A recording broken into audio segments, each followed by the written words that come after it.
ஆந்திராவில் திருமண ஊர்வலத்தில் வான வேடிக்கையின் போது தீப்பொறிப்பட்டு வீட்டின் முன்பு போடப்பட்டிருந்த பந்தல் மற்றும் ஆட்டோ எரிந்து சாம்பலானது. பல்நாடு மாவட்டம் நரசராவுபேட்டை கிராமத்தில் பிரம்மையா என்பவருடைய மகனுக்கு திருமணம் செவ்வாய்க்கிழமையன்று நடைபெற உள்ளது.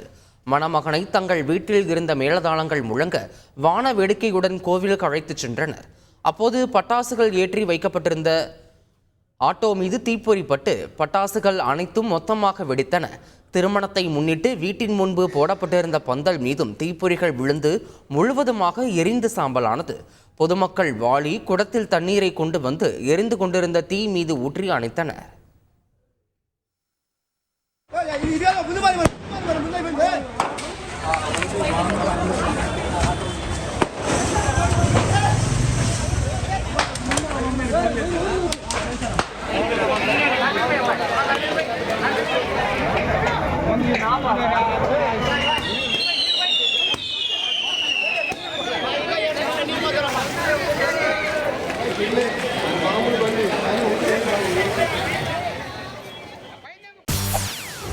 செய்திகளை உடனுக்குடன் தெரிந்து கொள்ள உடனே சப்ஸ்கிரைப் பண்ணுங்க.